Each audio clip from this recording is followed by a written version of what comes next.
నా సుదీర్ఘమైన రాజకీయ అనుభవం నేను చూసినప్పుడు ప్రజల్లో అంత ఫ్రస్ట్రేషన్ ఎప్పుడు రాలా. అందుకే స్ట్రైక్ రేట్ చూస్తే 93% స్ట్రైక్ రేట్. నేను 4వ సారి ముఖ్యమంత్రిని, ఎప్పుడు ఇంత మెజారిటీస్ మాకు రాలా. అంటే అది ఇండికేషన్ ఏంటంటే ఇక్కడుండే వాళ్ళమే పరిపాలనలో ఉన్నారు మీరు, కానీ ప్రజలు ఆమోదించలేదు ఆనాటి పాలన. అయితే ఈరోజు యాస్పిరేషన్స్ కూడా ఎక్కువగా ఉన్నాయి.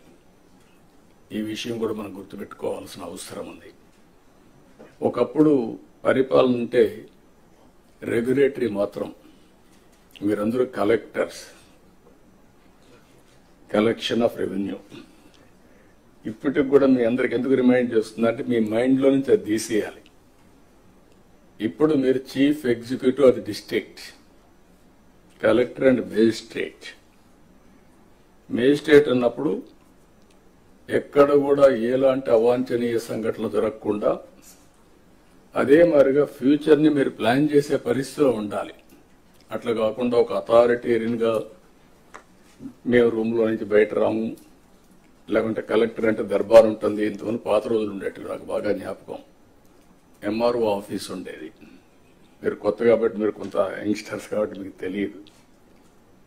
ఏసీ రూమ్లో కూర్చొని పంకా పెట్టుకునేవాళ్ళు. ఒక మనిషి ఉండి దాన్ని లాగుతా ఉండేవాడు. అంటే అది స్టేటస్ సింబల్ అయిపోయింది. బ్రిటిష్ వాళ్ళు ఉన్నప్పుడు కరెంటు లేదు కాబట్టి ఫ్యాన్ కూడా సరిగా లేకపోతే ఒక పంకా పెట్టి దాన్ని లాగుతూ ఉంటారు, గాలి ఇస్తూ ఉంటారు. అలాంటి ఓల్డ్ అడ్మినిస్ట్రేషన్. కలెక్టర్స్ కూడా నేను నాకు 30 సంవత్సరాల నుంచి మిమ్మల్ని చూస్తున్నాను. నేను ముఖ్యమంత్రిగా అంత ముందు కూడా చూశాను. 45 years 47 years చూశాను. అయితే ఈరోజు మనం గుర్తుపెట్టుకోవాల్సింది ఏంటంటే కలెక్టర్ అనే వ్యక్తి చాలా ప్రజల్లో ఒక ప్రగాఢమైనటువంటి ఇంపాక్ట్ క్రియేట్ చేయగలుగుతాడు. I can say one word, మీ క్యారియర్లో కలెక్టర్, ఆ తర్వాత చీఫ్ సెక్రటరీ. అందరికీ చీఫ్ సెక్రటరీ రాదు, కానీ మెజారిటీకి అనివార్య కారణాలుంటే తప్ప కలెక్టర్గా రిజెక్ట్ చేయరు. ఈ విషయం మీరు గుర్తుపెట్టుకోవాల్సిన అవసరం ఉంది.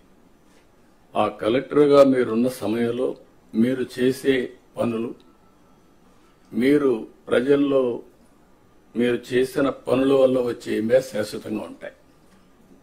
ఇప్పటికి కూడా కొంతమంది కలెక్టర్స్ గురించి మాట్లాడుతూ ఉంటాం.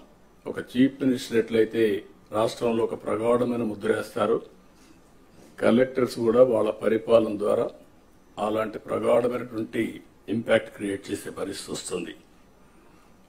కాబట్టి మీరందరూ మళ్ళీ అది నేను రిమైండ్ చేస్తున్నా మీ అందరికీ.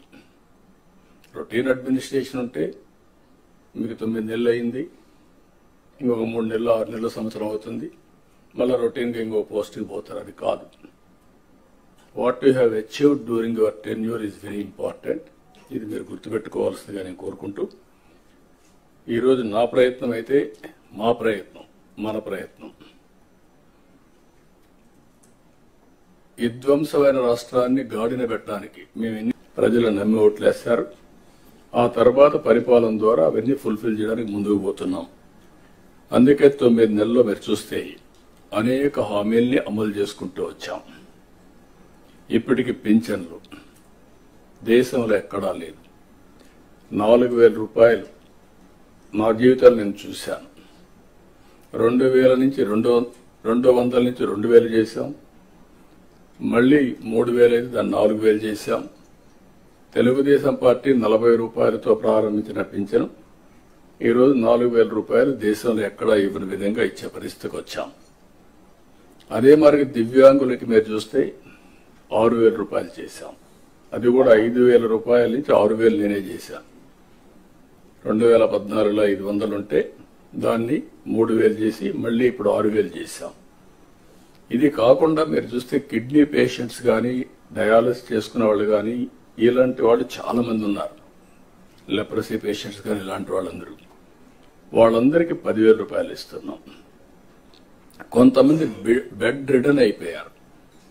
వాళ్ళకు ఎక్కడ కూడా ఇప్పటికి కూడా నాకు బాగా జ్ఞాపకం, తెలుగుదేశం పార్టీ దగ్గర 1,50,000 ఒకేసారి ఇప్పుడు ఇచ్చిన ఉద్యోగాల్లో మెజారిటీ తెలుగుదేశం అధికారం ఉన్నప్పుడు ఇచ్చాం. చాలా ట్రాన్స్పరెంట్ గా ఇచ్చాం. 80% ఇచ్చాం. ప్రజలు కూడా అది ఇప్పుడు కూడా గుర్తుపెట్టుకుంటున్నారు. మీ వల్ల మాకు ఉద్యోగం వచ్చింది, ఎక్కడ ఒక్క రూపాయి గాని ఒక చిన్న అవకతవక లేకుండా చేశారని చెప్పి ఇప్పుడు కూడా రిమైండ్ చేసే పరిస్థితి వచ్చారు. ఇక్కడ 0 tolerance. I'm telling all of you. April నుంచి స్టార్ట్ చేసి జూన్ స్కూల్స్ ఓపెన్ చేసే రోజుకి రీఓపెన్ చేసే రోజున వీళ్ళందరూ పొజిషన్ కావాలి, ట్రైనింగ్ అయిపోవాలి, పొజిషన్ కావాల్సిన అవసరం ఉంది. మత్స్యకారులు ఉపాధి దెబ్బతినేదానికి దెబ్బతీస్తా ఉంటే 217 జీవో రద్దు చేశాం. ఫస్ట్ టైం ఎకనామిక్ బెనిఫిట్ ఇవ్వాలి, బీసీలు కూడా ఆర్థికంగా పైకి తీసుకురావాలన్న ఉద్దేశంతో గీత కార్మికులకి మద్యం షాపుల్లో 10% రిజర్వ్ చేశాం. ఇది అవన్నీ కూడా మీరు అడాప్ట్ చేసుకోవాలి. ఒక చిన్న నిన్న మేము ఒక మెసేజ్ ఇస్తే ఏదైతే డ్రింకింగ్ వాటర్ అవర్లీ గంట కొట్టమని అన్నాం స్కూల్స్ లో, ఊరికి ఒక ఐడియా కోసం, దాన్ని కూడా ట్రాక్షన్ వచ్చే పరిస్థితి వస్తుంది. ఈరోజు స్కూల్స్ లో చాలా వరకు మోడిఫికేషన్ తీసుకొస్తున్నారు. అవన్నీ కూడా అడాప్ట్ చేసుకొని మీరు ముందుకు పోవాలి. రెండోది, డిప్యూటీ సీఎం గారు ఆధ్వర్యంలో ఉండే ఈ నరేగా, దాని మీద కూడా మీరు శ్రద్ధ పెట్టాలి.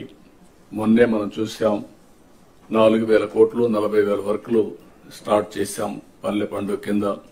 అవి చాలా వరకు పూర్తయినా అవన్నీ కంప్లీట్ చేసి మళ్ళా మనం ముందుకు పోవాల్సిన అవసరం ఉంది. అదే మరికి ఇప్పుడు నేను మీ అందరికీ ఒకటే చెప్తున్నా, ఆల్ కలెక్టర్స్ మీ పరిధిలో pre monsoon, post monsoon. Pre monsoon కి -8 మీటర్స్ లో వాటర్ ఉండాలి. Post monsoon +3. మే నెలలో తల్లికి వందనం 15,000 రూపాయలు ఇస్తా ఉన్నాం. ఎంతమంది పిల్లలుంటే అంతమంది అది వర్కౌట్ చేస్తున్నాం. తొందరలో మీకు గైడ్లైన్స్ ఇస్తాం. దాన్ని ప్రాపర్ గా ప్రిపేర్ అయ్యి ప్రాపర్ గా డిస్ట్రిబ్యూట్ చేసే పరిస్థితి రావాలి. బిఫోర్ స్కూల్స్ రీఓపెన్ దీన్ని మనం వాళ్ళకి అందజేయాల్సిన అవసరం ఉంది. అన్నదాత కింద 3 installments from now onwards. Government of India ఇచ్చినప్పుడంతా 3 ఇన్స్టాల్మెంట్స్ కింద 5,000, 5,000, 4,000 మనం కూడా అకౌంట్లో వేస్తాం. ఇది కూడా మీరు గుర్తుపెట్టుకోవాలి. ఇది కాకుండా మత్స్యకారులకు 20,000 రూపాయలు ఏప్రిల్లో వాళ్ళ అకౌంట్లో వేయాల్సిన అవసరం ఉంది. ఆ సమయంలో హాలిడే, క్రాప్ హాలిడే ఉంటుంది భూమికి. అదే మరి పవర్ సబ్సిడీ కూడా ఇచ్చాం. గృహ నిర్మాణానికి అదనంగా బీసీలకు, అదే మరి ఎస్సీలకు 50,000, ఎస్టీలకు 75,000 రూపాయలు ఇచ్చాం. ఇమాములకు 10,000, మౌజములకి 5,000 గౌరవ వేతనం కూడా ఇచ్చేసాం, పెంచాం. అవి కూడా ఇస్తున్నాం.